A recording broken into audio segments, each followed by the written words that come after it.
The Ayatollahs in Iran consider their top priority bringing the great American Satan to submission. And therefore, when Israel fights Hamas terrorists in Gaza, we in fact also are the first line of defense of the US and Western democracies against Islamic terrorism. Do you think there is a possibility for peace in the region and specifically between Israel and Hamas? Let's put it very directly. Any pressure on Israel to refrain from obliterating Hamas provides Hamas tailwind. The Iranian threat is not limited to Israel. It's a threat to every single community in the United States, and it could make September 11 dwarfed, but what could be around the corner. Wow. My guest today is Yoram Etingger. Yoram served as an ambassador at the Israeli embassy in the US, who is responsible for the relationship with the Congress. He specializes in the United States-Israeli relations, and in addition, he previously served as Israel Consul General to the southwestern states based in Houston, Texas. How are you, Yoram? Very well, thank you.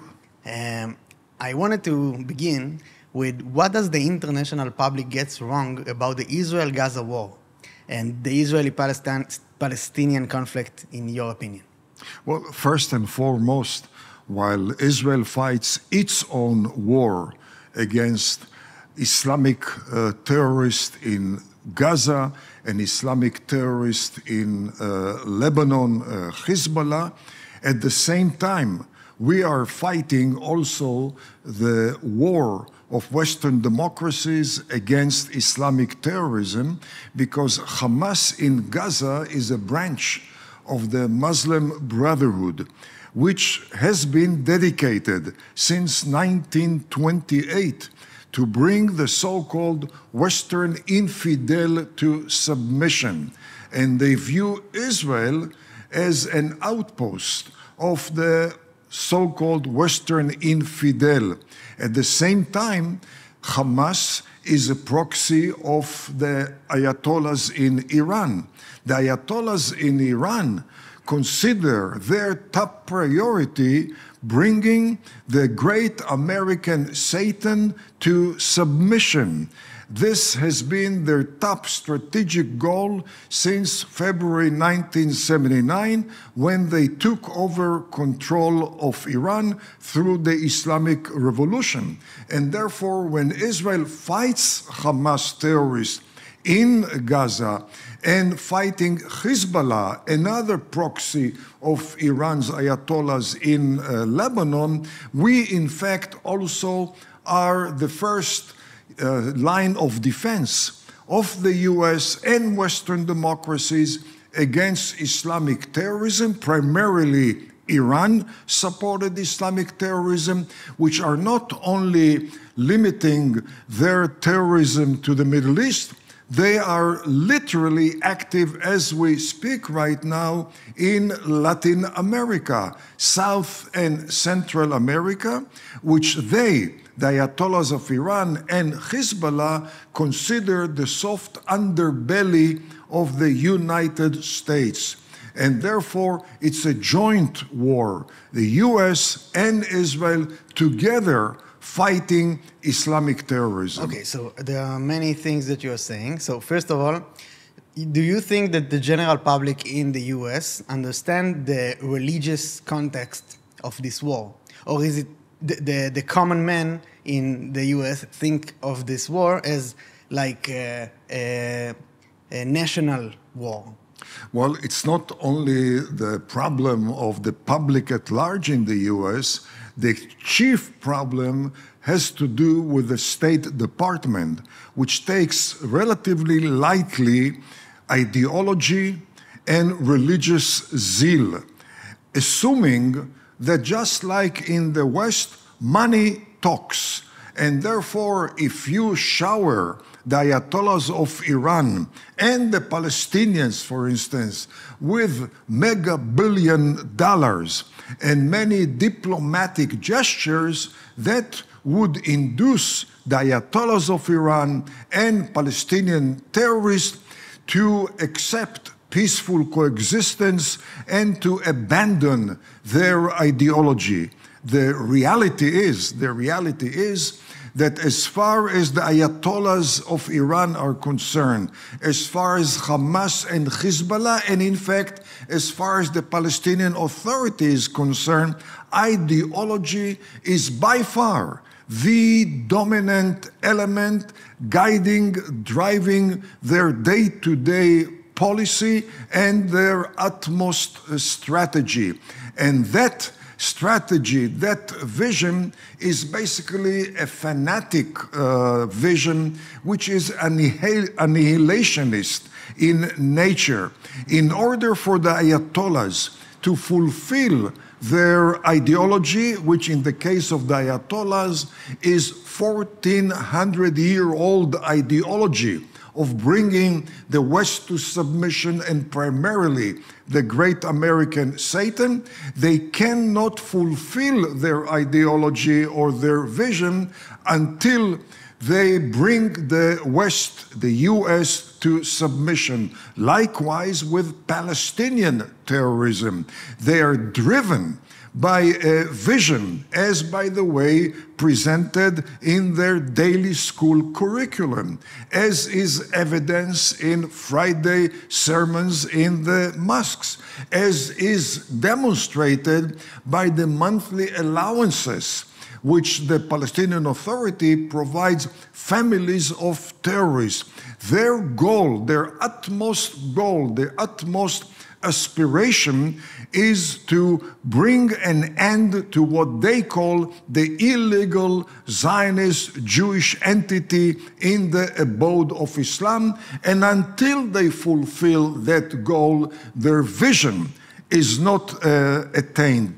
That is, by the way, the reason why Israel has been able to conclude 6 peace treaties with the United Arab Emirates, with Bahrain, with Morocco, with South Sudan, with Egypt, with Jordan, and conclude also very, very productive cooperation agreements with Saudi Arabia, while we have been unable to conclude similar accords with the Palestinians, because the national vision of Egypt or Jordan or Saudi Arabia or United Arab Emirates does not require the elimination of Israel, while the vision of Hamas or the Palestinian Authority requires as a precondition to eliminate, to uproot Israel, and with an enemy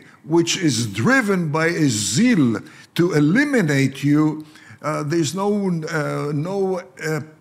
merit to conducting negotiation. Sadly, the only way to deal with such an enemy is to demolish its military capabilities. Okay, so do you think there is a possibility for peace in the region, and specifically between Israel and Hamas?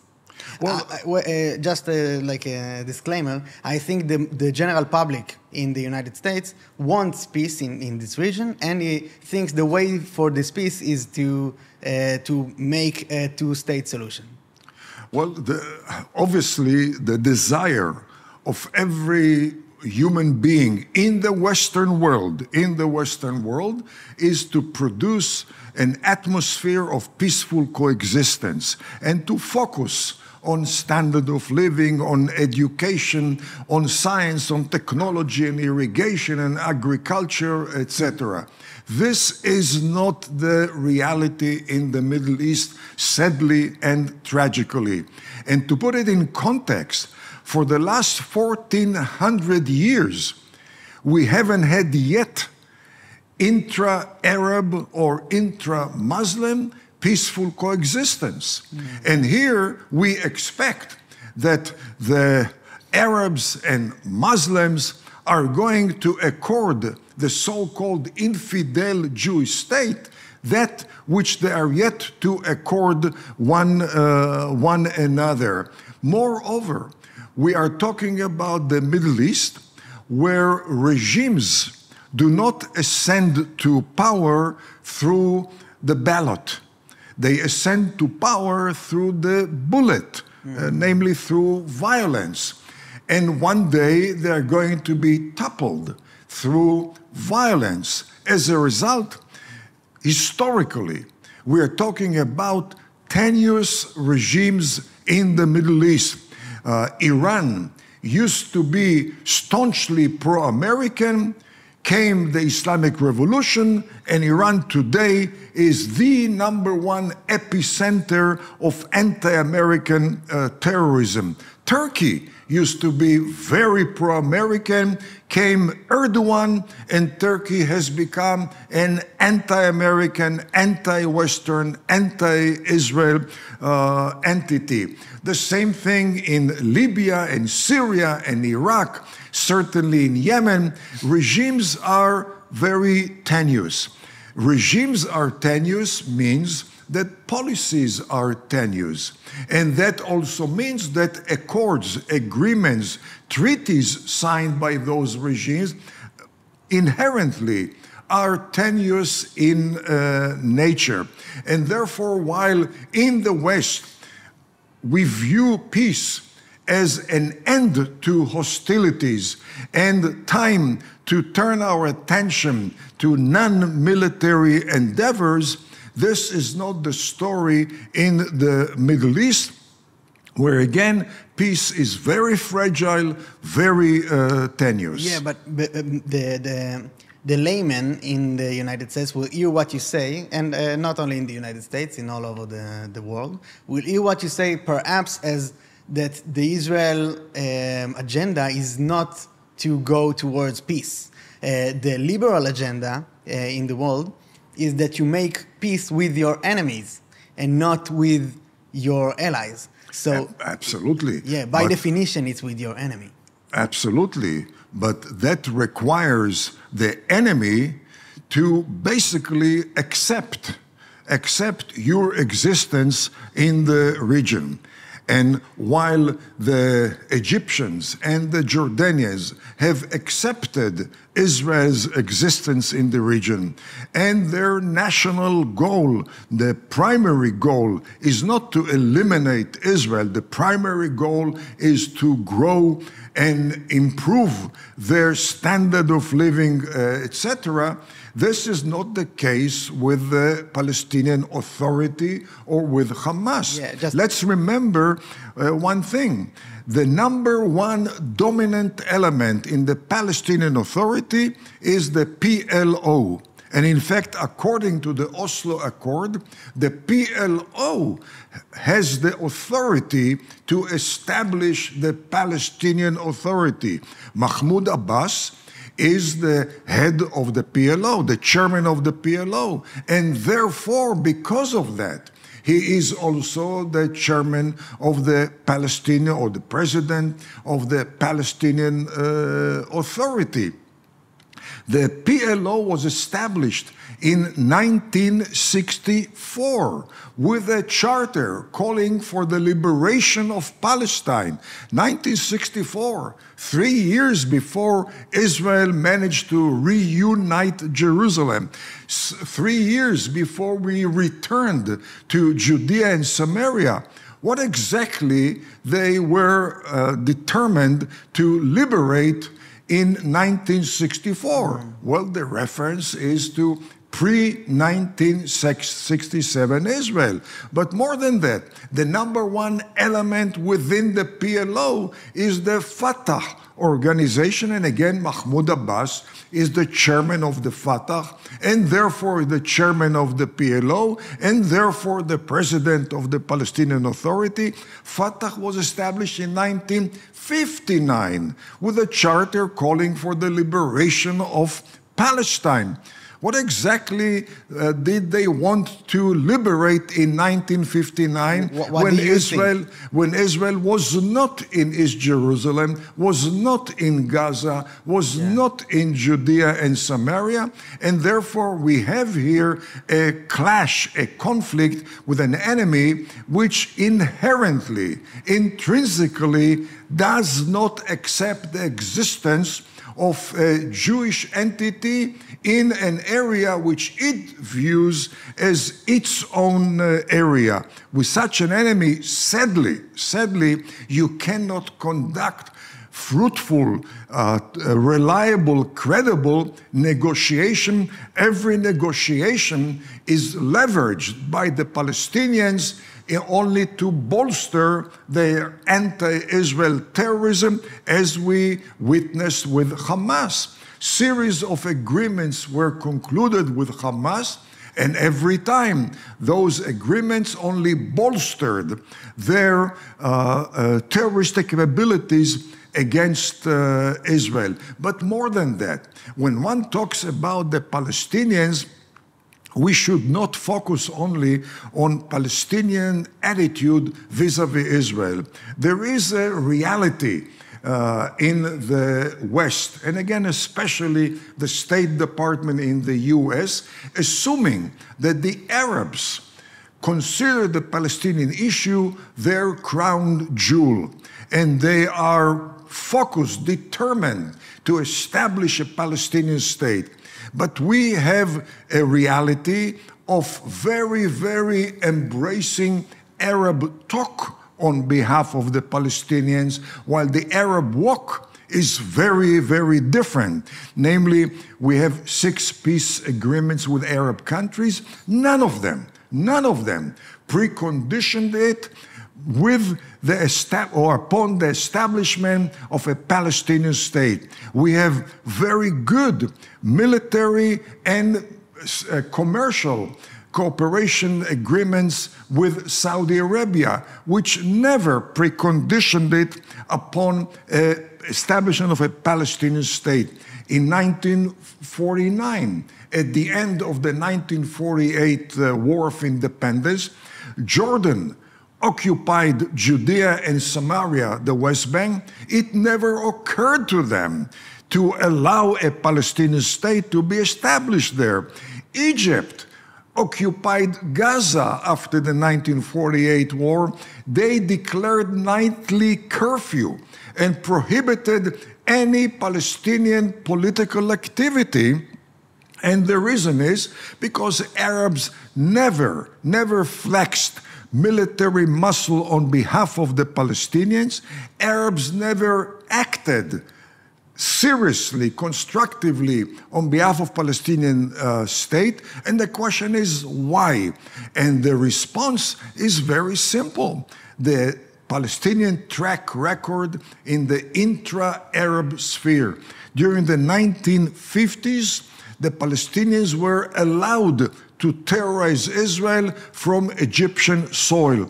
But very quickly, they collaborated with Muslim Brotherhood terrorists in Egypt, terrorizing their host government, which forced them to run away from Egypt to Syria, which allowed them to terrorize Israel.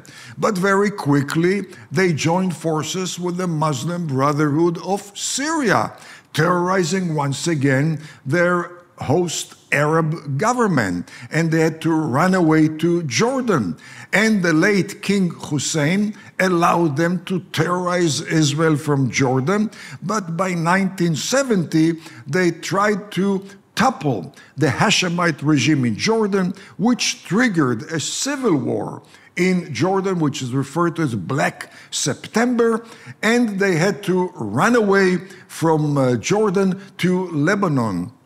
They plundered Lebanon for 5 years, and then they took on Beirut, trying to topple the central government in Lebanon, and they were expelled from Lebanon in 1982. And last and not least, when Saddam Hussein invaded Kuwait in August of 1990, Kuwait at that time was the most generous Arab hostess of some 400,000 Palestinians, all of them relatives and allies of Arafat and Mahmoud Abbas.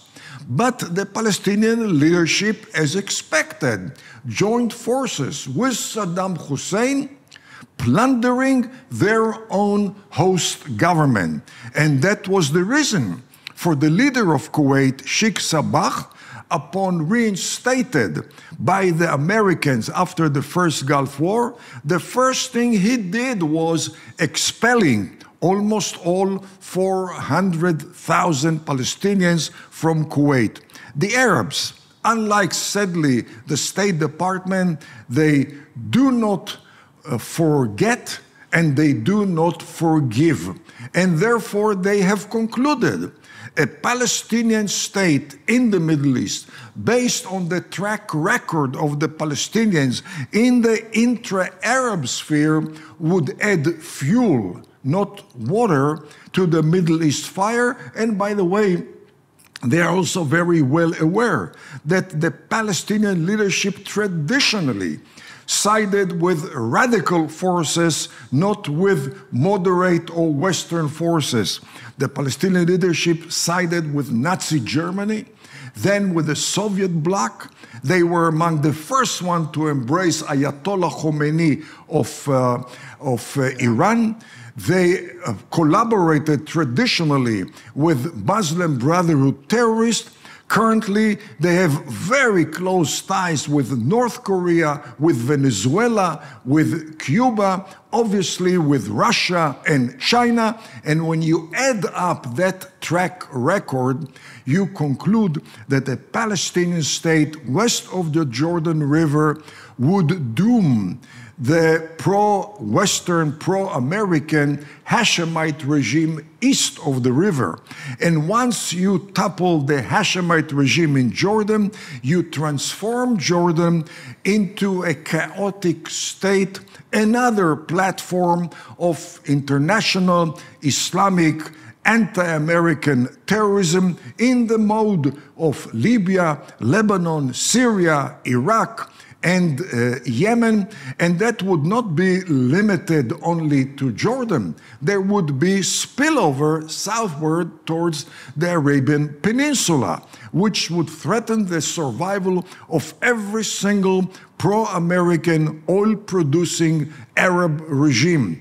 And we're talking about an area where there is 48% of global oil reserves. Namely, toppling those regimes in the Arabian Peninsula would provide control over 48% to the Ayatollahs of Iran, to possibly Muslim Brotherhood, certainly much influenced by China and Russia, a bonanza to the anti-American elements or entities in the world, and quite an economic setback and a homeland security setback to the US and Western democracies. Okay, so I have many questions, okay? So we will get to the American interest in all of this, but first of all, to understand, I want to know if you mentioned the fact that the Palestinians were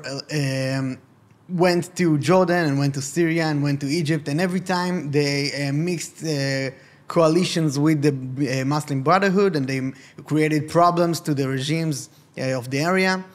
Do I hear in what you say that is there something about the Palestinians inherited in them that can't be negotiated with as a people? Well, I'm not talking about the people, I'm talking about the leadership of the Palestinians going back to Second World War until today. That's quite a track record.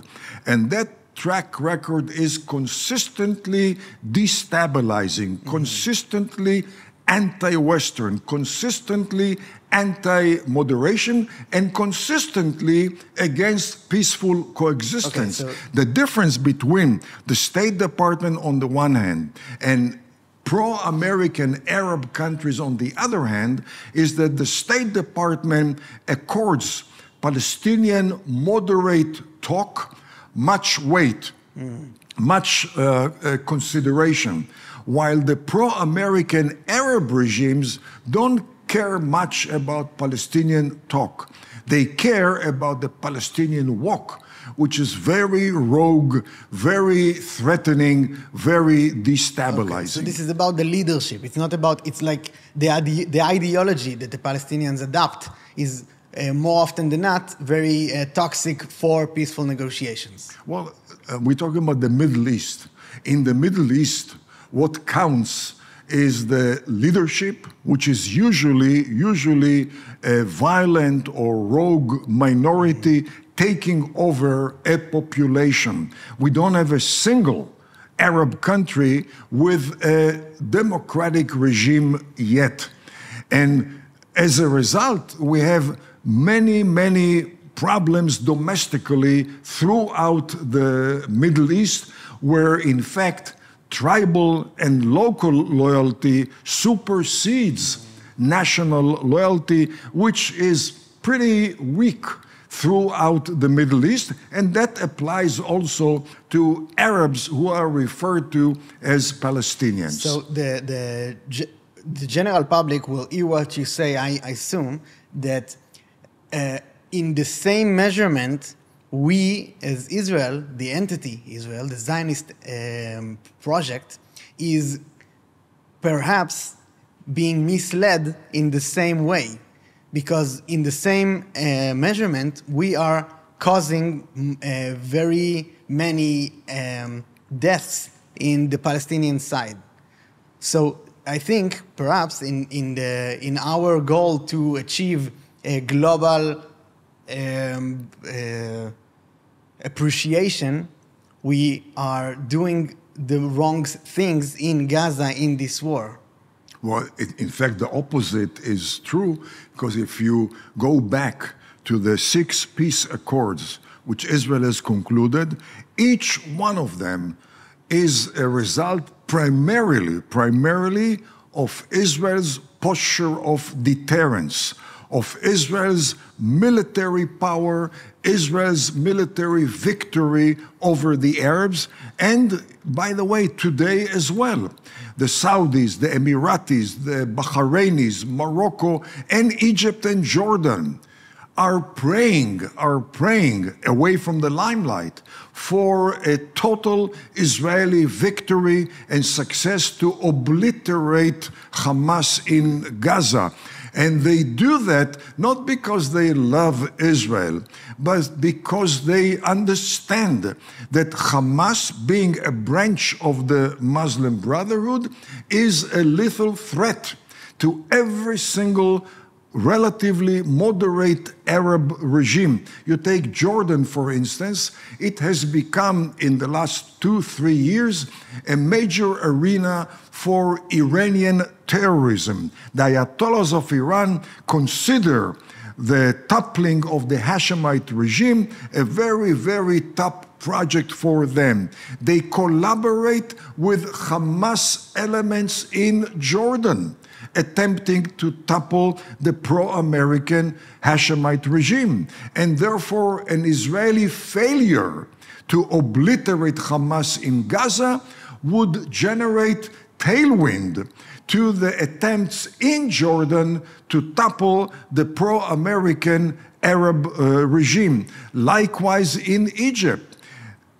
General Sisi, the president of Egypt, took over control of Egypt after removing from control the Muslim Brotherhood. Again, they are the parent company of Hamas in Gaza. And the last thing that Sisi of Egypt wants is Hamas to survive the current assault by Israel. Now, obviously, Sisi is not going to say that publicly, just like King Abdullah of Jordan is not going to say that publicly. And the reason has to do with domestic needs, but more than that. There is a saying in the Middle East that on words, one does not pay custom. And if you don't pay custom on words, why not use it as liberally as you can, especially when the Western interlocutor takes your words for reality. In fact, the Arabs do not want a Palestinian state. If they would have wanted it, they would have preconditioned their peace accords with Israel upon establishing such a state. So if the moderate Arab states in the area want, but perhaps not saying it, but want Israel to eliminate Hamas completely, how does our own allies in the US and in NATO states don't say it with the same passion, the same absoluteness? Well, we have today a certain problem with the State Department. And the State Department has had a worldview, not from yesterday, but for many decades, a worldview which is basically multilateral, cosmopolitan, universal. And within the context of that worldview, they prefer joining forces with the United Nations, with international organizations, which are have been inherently anti-American. They prefer to share common national security denominator with the Europeans, which have lost long time ago the will and maybe even the power to stand up to Islamic terrorism. So do you think that anti-Hamas means pro-Hamas means anti-American? If you are pro-Hamas in the in Stanford, let's put it very directly. Any pressure on Israel to refrain from obliterating Hamas provides Hamas tailwind and therefore provides the Muslim Brotherhood tailwind, and therefore inadvertently and out of ignorance of the reality provides much energy to enemies of the West. The policy by the US towards the Palestinians is no different than the policies of the US, of the State Department, towards the Ayatollahs of Iran. From 1979 until today, the State Department has embraced the diplomatic option towards Iran. By the way, in '79, the State Department supported the rise of the Ayatollahs and the downfall of the Shah of Iran, who was the American policeman in the Gulf. And the reason they supported the Ayatollahs, because they believed that the Ayatollahs, being very religious, would be also anti-Soviet and therefore would be convenient for the Americans. Obviously, they were absolutely wrong, but still, from 1979 until today, they haven't changed their policy and they haven't even contemplated switching over from the diplomatic option towards Iran to the regime change option. The same applies to the Palestinians. The State Department does not believe in a military option.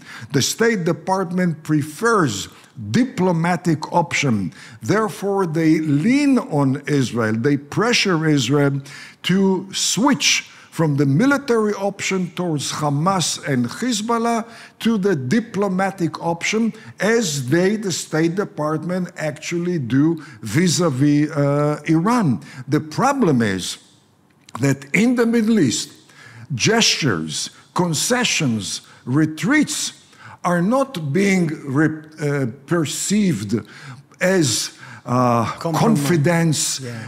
confidence building, but rather as sign of weakness. And weakness makes the wolves come out. Weakness whets the appetites of terrorists. Therefore, we have seen the Ayatollahs of Iran, who in 1979, when they took over Iran, were not taken seriously as a Middle East power, let alone a global power. Today, 45 years later, they are indeed a global power, and in my view, primarily because of the diplomatic option as demonstrated by the State Department. And a major part of it, for instance, is the suspension and the softening of economic sanctions against Iran. In January of 2021, when the current administration in the US entered the White House, the Ayatollahs were under economic sanctions, which almost brought their economy to completely collapse. They were able to export only 500,000 barrels per day. Since February 2021, when the current Secretary of State, Tony Blinken, assumed the role of Secretary of State, and since then has become the chief designer, the chief navigator of Biden's foreign and national security policy. Since that time, the Ayatollahs managed to increase their export of oil and natural gas from 500,000 barrels per day to between 2 and 3 million barrels per day. In dollar terms, that netted the Ayatollahs over $175 billion since February of 2021. And that was not directed or diverted towards enhancing education in Iran, welfare in Iran, transportation infrastructure. The vast majority of those mega billion-dollar gift bonanza by the State Department to the Ayatollahs has been dedicated to bolster the anti-American global terrorism, global drug trafficking, global money laundering, and global proliferation of military systems to anti-American regimes. And how is that even possible? Do you think the taxpayer in the United States know these things? From my experience, the vast majority of American legislators know something about it, but they are not aware, most of them are not aware that the Ayatollah's threat is not limited to the Persian Gulf or to the Middle East or to North and East and West Africa, but the threat of the Ayatollahs is alive and well and a clear and present danger to the US, not only in South America, not only in Central America, it's already on US soil. Now, this is not my own assessment. This is the assessment by FBI Director Chris Wray, who testified recently 4 times on Capitol Hill, twice in the House, twice in the Senate, and in every single testimony, he underscored the fact that October 7, horrific Palestinian terrorism against Israel, has become a role model for Iranian-supported Islamic terrorism to repeat the same thing against American targets, not only in the Middle East, but on American territory as well. And the FBI director talks about sleeper cells supported by Iran already in the US and the attempt to identify them and preempt them. Most Americans do not realize that, and I believe that it's the role of allies of the US in the Middle East to pay the attention of the US policymakers, US public opinion molders to the fact that the Iranian threat is not limited to Israel, Saudi Arabia, United Arab Emirates. It's a threat to every single community in the United States, and it could make September 11 dwarfed, but what could be around the corner. Wow.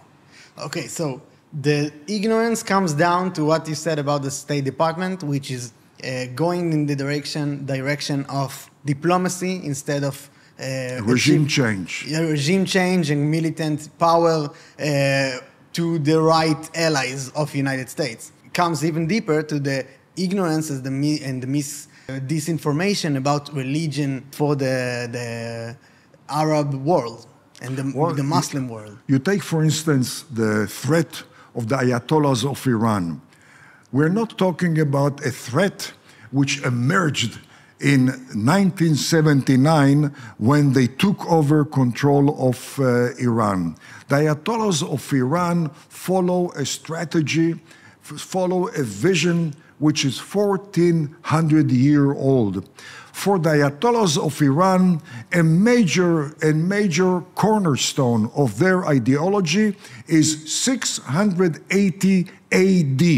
For most Westerners, including most Israelis, 680 AD is next to irrelevant. Yeah. For the Ayatollahs of Iran, for, I would say, many millions of Shiites in the Middle East and throughout the world, major Shiite communities in Los Angeles and Chicago and New York, etc., 680 took place yesterday.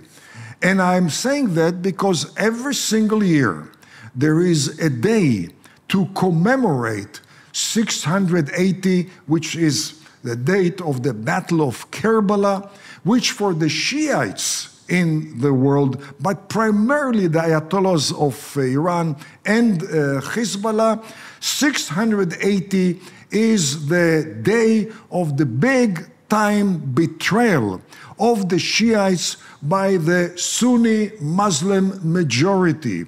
And therefore, you have every year processions, not only in Tehran and not only in Lebanon, but also in major cities in Europe and in the US, where you see thousands of Shiites walking on the street, bare-chested, flagellating themselves with iron bars, hitting their back, hitting their chest, and bleeding in order to commemorate that big battle of 680. For the Ayatollahs, the 11th century is, the beginning of the 16th century, 1501, is extremely relevant. Why? That's the time when the Shiite religion was declared as the official religion in Iran.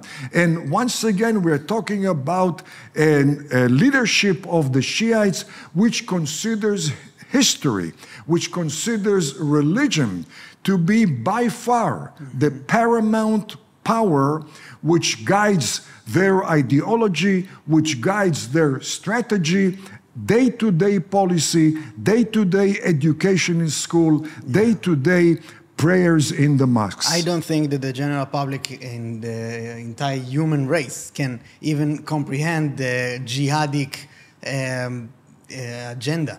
I had Ettinger, I don't know if you know him, he was in my podcast in here, and he said that the purpose of the tunnels in Gaza, which if some of the listeners don't know, is in the size of the metro in London. So the reason they built this is because they wanted the Israel counterattack after the October 7th and after anything that would have happened to only be possible to achieve through the population. And he said that for Yahya Sinwar, the new leader of Hamas, 250,000 death toll in Gaza will consider a victory. And it can only be possible to even comprehend if you take jihadic agenda to consideration. But it shocks only people who are not aware of Middle East reality. You go back to the 1980s when a war took place between Iraq and Iran after the Ayatollahs took over control of Iran. In order to clear the minefields, Ayatollah Khomeini at that time dispatched around 500,000 children with keys to heaven to the minefields in order to clear it and make it easier for the Iranian military to win the war against Iraq. It's not only a problem for Israel, which is declared as an infidel entity. The prime Arab target for the Ayatollahs of Iran is Saudi Arabia. Yes, Sunni. Saudi Arabia are the Sunnis, and the Sunnis are considered by the Shiites worse than infidel. They are apostates because they should know better. But more than that, the Saudis control the two holiest sites for Muslims, Mecca and Medina. And the Ayatollahs of Iran, they aspire for control of those two sites. And therefore, they subvert and terrorize Saudi Arabia every single day. The #1 oil region in Saudi Arabia, in the eastern province, is predominantly Shiite, a fertile ground for Iranian terrorists trying to get more and more Saudi Shiites to join their side against the Saudi government or the Saudi royal family. The same applies to Sisi of Egypt, another apostate supposedly. Same applies to Jordan, obviously to the United Arab Emirates. When it comes to religion, when it comes to fanatic ideologies, this has been the name of the game in the Middle East. And every country aspiring for survival in this region must be aware of that. Now, this region, the Middle East, is not only the home of the Jewish state. This is a most critical area for global economy. 48% of global oil reserves. But more than that, the Middle East, and especially the Arabian Peninsula, is a critical geostrategic spot for trade between Western Europe and the Far East, China and Japan. Anyone who controls the Arabian Peninsula could infringe upon the freedom of such trade. And we see what is happening now with the Houthi terrorists in Yemen.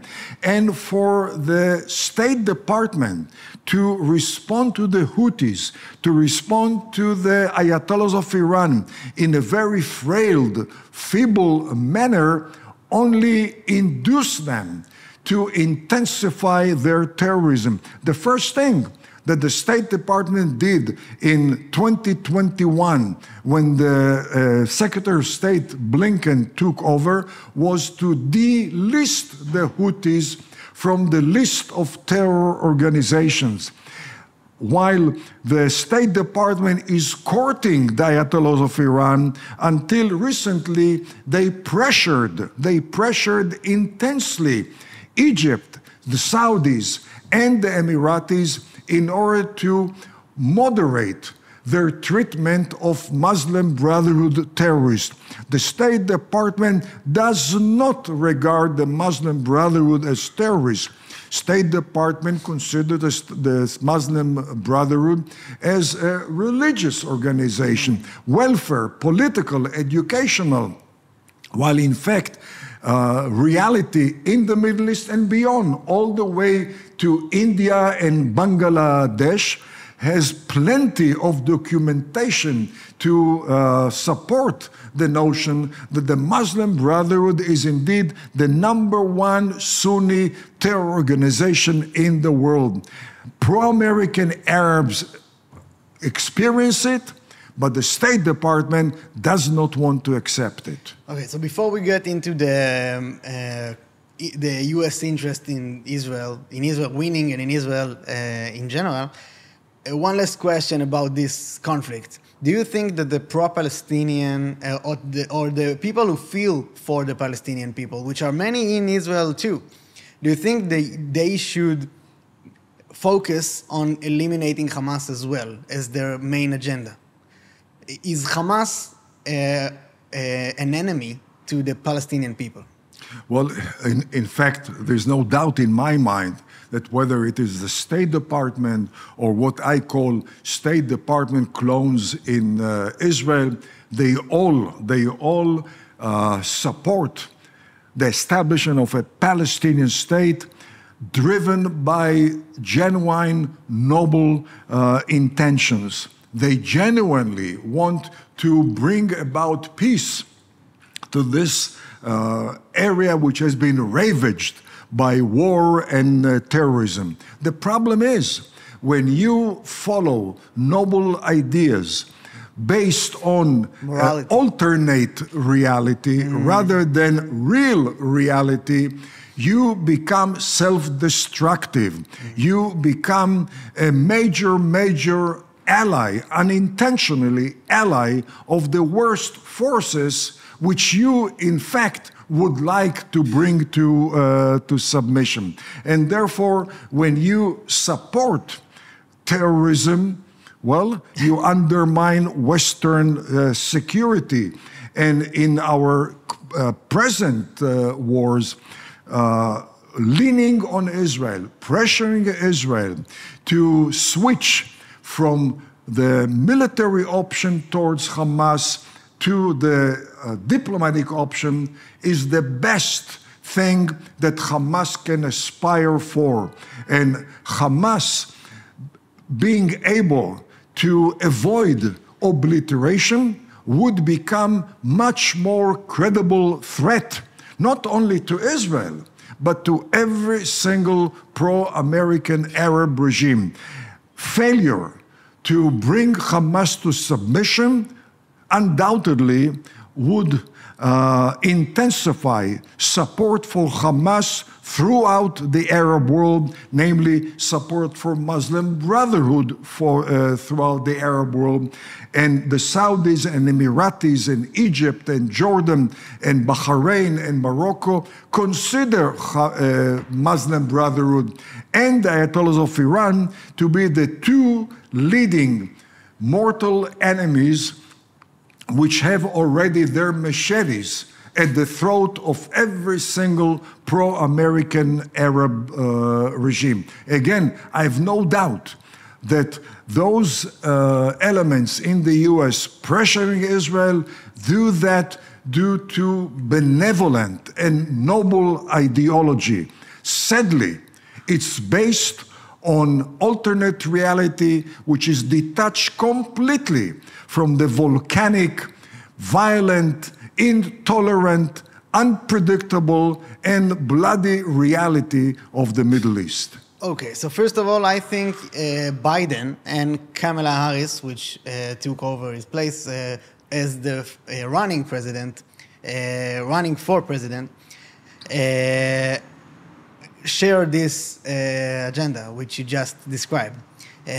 So I want to ask you about them, but let's ask in general, what is the U.S. interest in Israel? You said in our former discussion that Israel is the American laboratory for warfare in the Middle East, which is creating the conditions for updating the warfare strategies and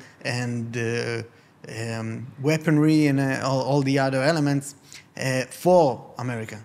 Well, just like many critical issues, there is a gap between conventional wisdom and then reality, or between conventional wisdom and the march of facts.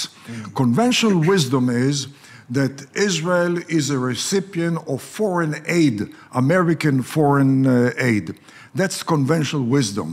But the reality is that the US makes annual investment in Israel, which is the name of the most economic, the most pro-American, battle-tested laboratory. Israel is the #1 research and development center for the US defense and aerospace industry and for the American armed forces. Namely, we are beneficiaries of the elite of the American military hardware, for which we are immensely grateful. But this is not a one-way street. It's a two-way street. The minute we receive the F-35 or the F-16 or the F-15 or any of the hundreds of American military systems, we don't store it and we don't wait for a major parade to demonstrate it, but we use it on a daily basis operationally. And every single day, literally every single day, we share with the manufacturers lessons, operational, maintenance, and repairs. Those lessons are integrated into the next generation of the F-35 or the F-16 or the F-15 or the tanks or the missile launchers or the launchers and the many other military systems. Those lessons spare the American defense and aerospace industry anywhere from 10 to 20 years of research and development. That means many billions of dollars. But that's only the beginning of the return on investment, because those upgrades into the F-35 or F-16 or F-15 make those combat aircraft more attractive in the global market. It provides the American defense industry an edge over the French and the British and the Russian and the Chinese and other countries which manufacture combat aircraft or other sophisticated military systems. Namely, the Israeli experience increases American exports, which amounts again to many more billions of dollars. And saving research and development and increasing exports also expands employment in America. Defense industry, we're talking about 3.5 million Americans. And then we're talking about many subcontractors, all of whom benefit from this battle-tested laboratory or research and development centers, otherwise called Israel. But it's not only the battle-tested laboratory which provides such an edge to the American economy. We're talking about the Israeli military forces, which on a daily basis share their experience with their counterparts in the American armed forces. For instance, I met former commandant of the U.S. Marine Corps, General Chuck Krulek, currently in Birmingham, Alabama, and he mentioned to me that he was very involved in the formulation of battle tactics in Fort Leavenworth, Kansas. That's the Mecca of the U.S. Army. And he said very clearly, most of our battle tactics derive from the Israeli experience. I met number of special operation officers, American special operation officers, who came back from service in Iraq and Afghanistan. And they told me that on the way to Iraq and previously Afghanistan, they had 2 weeks training in Israel. in southern Israel, trained by Israel's top experts in the area of suicide bombers, car bombs, and deadly improvised explosive devices, the IEDs, how to confront those terroristic attacks. And they told me that much of the credit to the fact that they came back with their battalions, with no fatalities or very, very small number of fatalities, is due to those few weeks training, 2 weeks training in Israel. In fact, one of the commanders, an active duty colonel, told me that he spends much of the year training special operation forces of allied countries. And there's only one country where he does not train, but is trained, and that's Israel, which according to him, that's the added value that Israel provides the US. You're talking about intelligence. Former chief of Air Force intelligence, General George Keegan, mentioned in one of his testimonies on Capitol Hill that if the US were to procure the scope of intelligence it receives from Israel on its own, then the US would have to establish 5 CIAs. For the benefit of the viewers, the annual budget of one CIA is almost $15 billion.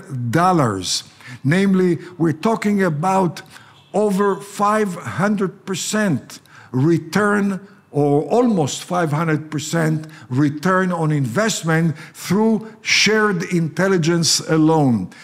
Former Secretary of State, who was also former Supreme Commander of NATO forces, the late General Alexander Haig, was asked often, how come you're so enthusiastic about cooperation with Israel? And his response was, Israel is the largest American aircraft carrier, which does not require a single American on board, which cannot be sunk, and is deployed in a most critical area between the Mediterranean, Red Sea, Indian Ocean, Persian Gulf, between Europe and Asia and Africa. And if there were not Israel in the Western Middle East, then the US would have to manufacture and deploy few more real aircraft carriers to the Indian Ocean and the Mediterranean,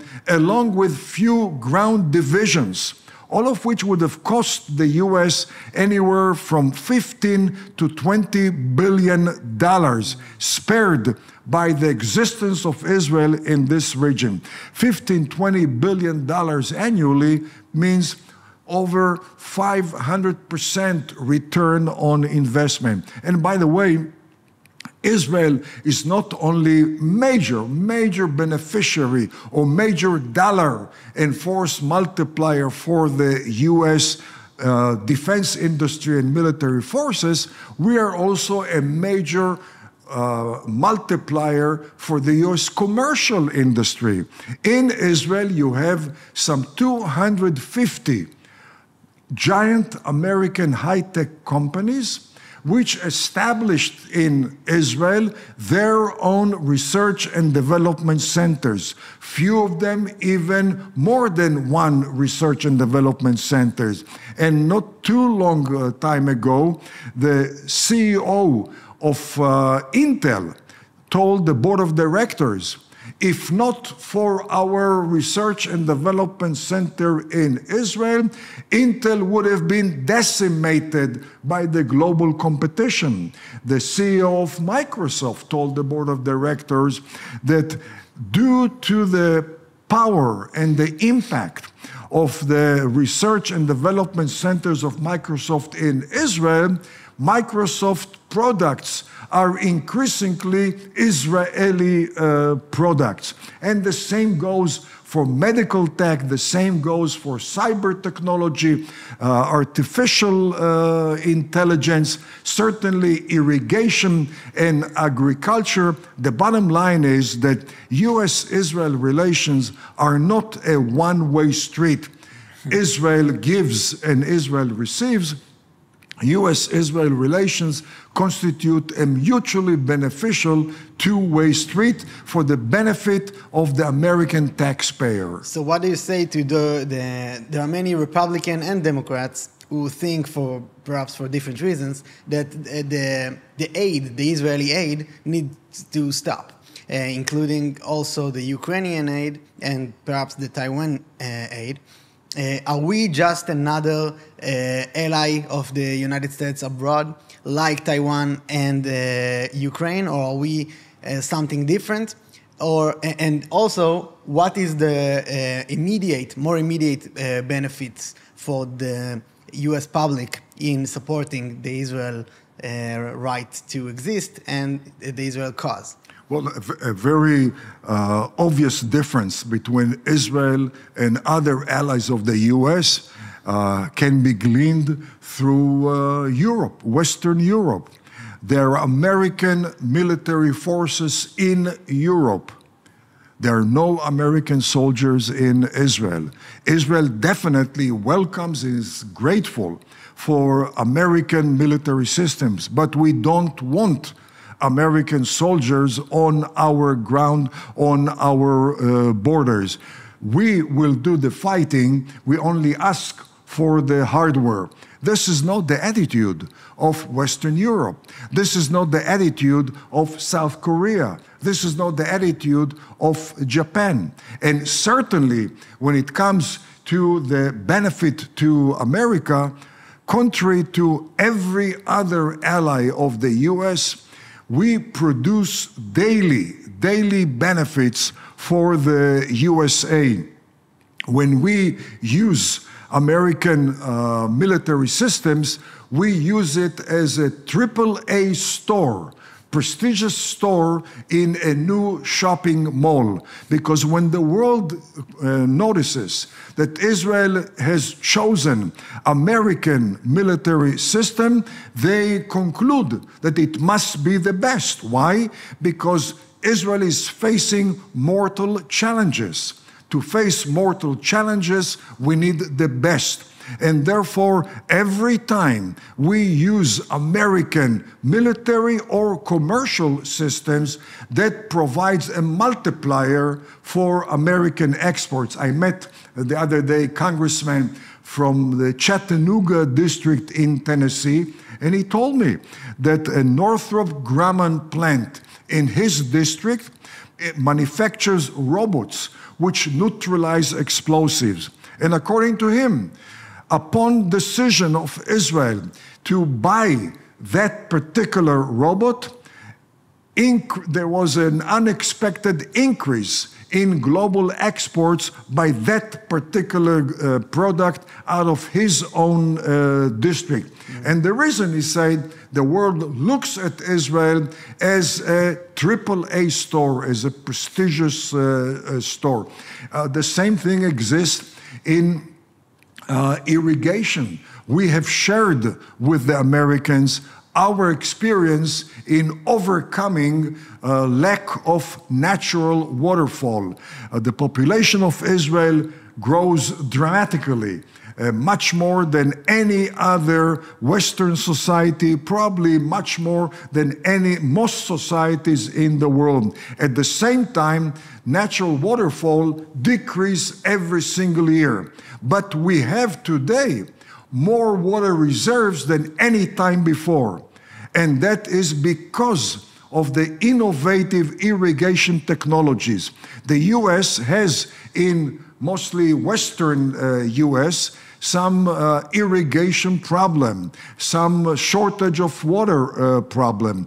And Israel has shared with the US those innovative technologies as well. A major US interest beyond combating Islamic terrorism has to do with sustaining US dominance in the world of technology, defense technology and commercial technology. In that area, there is no better partner than Israel.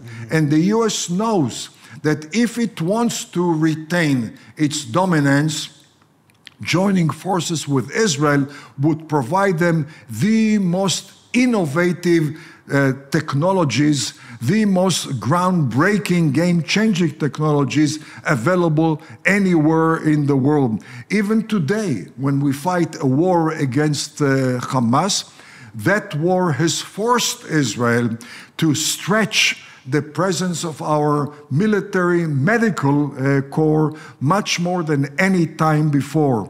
We are forced to fight a war underground and overground. In an unprecedented manner, there has been the largest number ever, any previous war, of the military medics. And that has produced innovative methods to save the lives of wounded Israeli soldiers. In fact, we have right now the lowest number of deaths among wounded Israeli soldiers before they reach the hospitals in Israel. Today, we have in Israel representatives of the American Military Medical Corps studying what has Israel done in that area in order to share it with the American fighting forces. We have today in Israel specialists from the US military forces in urban warfare. And the reason they're here is not to help Israel, is not to advise Israel, is to learn. How is Israel fighting this unique urban warfare which has never been fought before, but may be fought by American forces, not only in the Middle East, but also, for instance, along the US-Mexico border, where Iran and Hezbollah have collaborated with the drug cartels of Mexico, bringing into the US terrorists and drug traffickers. And the urban warfare specialists are studying the Israeli lessons from our current war in Gaza with the hope that this would help the US if indeed the US will face a similar challenge which they expect to face on US soil. Last and not least, we have had during this war a record number of Air Force officers visiting Israel, especially from the US Central Command in the Persian Gulf. And a key reason for that has not been studying dogfights. We haven't had any dogfight, obviously, during this war. But this war has required the use of Air Force in a most intense manner, much more so than any previous war. And when it comes to combat aircraft, after a certain number of miles, several hundreds of miles, you have to overhaul the engines. And the American Air Force has concluded that the way the Israelis have managed to overhaul the engines of the American F-35 and F-16 and F-15 has reached a top level which the Americans have never managed to achieve before, and therefore they have come to Israel to study how we do that, and in fact, recently also bringing to Israel engines from the Persian Gulf to be overhauled by Israeli experts. Okay, so Biden said in, I think in the 70s, when he was vice president, he said that if we didn't have an Israel in the Middle East, we would have to invent one. When he was a senator. He was a senator, oh, okay. Yeah, he said that if we didn't have an Israel in the Middle East, we would have to invent one. And I think it says what you just said, but it also gives us the opportunity to ask about the coming presidential election. What do you think about the candidates in relation to Israel and without relation to Israel, in the US interest alone? Well, the key question, I believe, is who is or who are going to be the key players setting foreign policy, national security policy for Trump, if Trump is elected, or for Kamala Harris, if she is elected. When it comes to Trump, I don't know who is going to be there, but I have to rely on his track record. Trump was the only president, the only American president who never pressured Israel. We should realize that the current pressure on Israel is part of the US-Israel routine relations. From Truman in '48 until Biden today, every single American president has pressured Israel. Some of them have punished Israel, suspending shipment of combat aircraft, suspending cooperative agreements. There was one exception. President Trump never pressured Israel. Trump, as president, was the first American president to recognize reality, that Jerusalem is the exclusive capital of Israel. He is the first American president to recognize that the Golan Heights is an integral part of Israel. The first American president, again, to recognize reality that according to international law, Jewish communities in Judea, Samaria are legal. And certainly he was the first American president to suspend foreign aid to the Palestinian Authority and to UNRWA until hate education is uprooted, dismantled. And it was Trump who decided to remove himself from the nuclear accord with Iran, which we should realize the nuclear accord with Iran would allow Iran to proceed without interruptions to become a nuclear power once they reach 2025.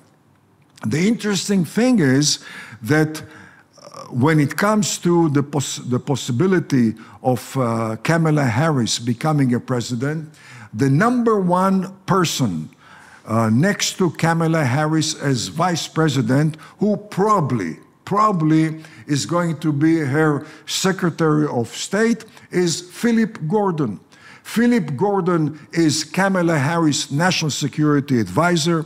He was a top advisor of President Obama on Middle East affairs, and Philip Gordon opposed every single step by President Trump towards Israel. He opposed the recognition of Jerusalem as capital of Israel. In fact, he said that this would ignite a major volcanic eruption in the Middle East, which obviously never happened. He opposed recognition of the Golan Heights as part of Israel. He opposed an end to foreign aid to UNRWA and the PLO until hate education is uprooted. But more than that, Philip Gordon was a key player in the formulation, initiation of the 2015 nuclear accord with Iran. And when it comes to Philip Gordon, I would say that he shares more or less the same worldview as the current Secretary of State, Tony Blinken. Both of them are cosmopolitan in nature. Both of them, I assume, feel more at home in Paris than in Houston, Texas, or Dallas, Texas. Both of them do not think that military option should be employed against rogue regimes, and I think that people should be aware of that. In addition of the overall view of the defense budget, the world needs a strong deterring USA. A USA with eroded posture of deterrence, as we have had in recent years, only energizes terrorists, energizes enemies and rivals of the USA. Defense budget is the most critical component of posture of deterrence. The worldview of Tony Blinken and the worldview of Philip Gordon suggest declining, reduced defense budget, which would be interpreted, rightly or wrongly, but it would be interpreted by rivals and enemies of the US as a weakness, as declining posture of deterrence. And last and not least, both Tony Blinken, the current Secretary of State, and Philip Gordon, who could become Secretary of State if Harris is elected president, also consider terrorism as a phenomena driven by despair. Yeah, resistance. Pardon me? Resistance.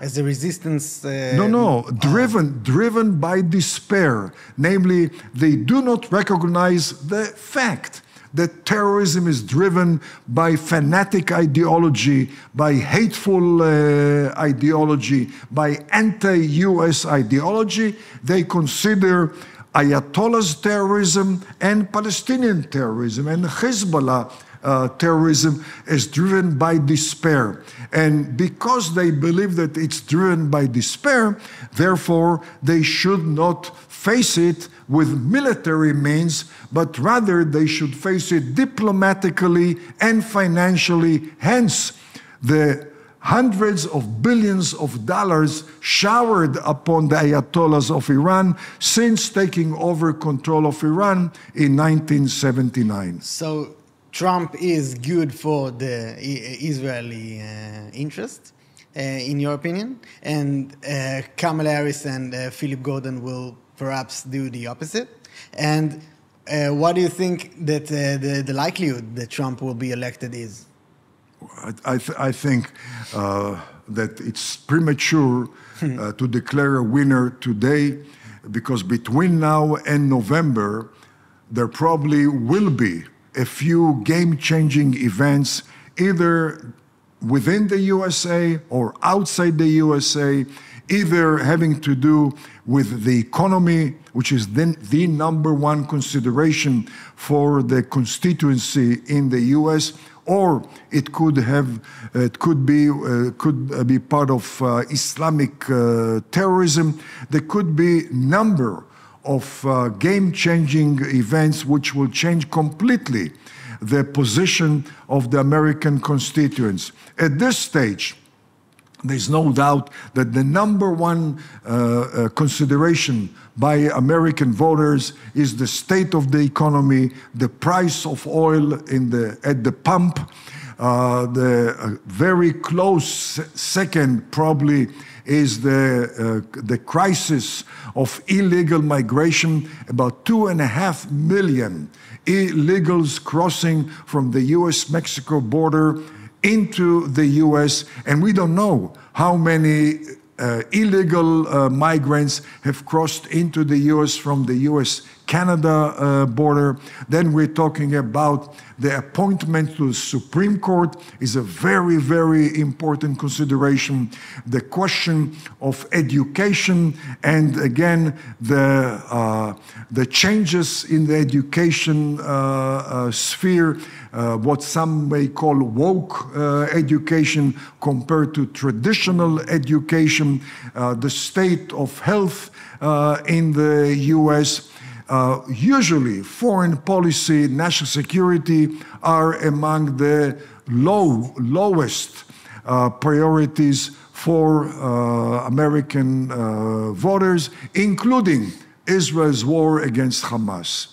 Interesting. Okay, so I have a billion more questions, as we know, but we came to conclusion.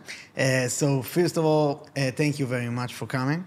It was a pleasure, and as we said, we will have many more of those in the coming future. So stay tuned. Thank you again, Yoram. It was a pleasure. Thank you. My pleasure.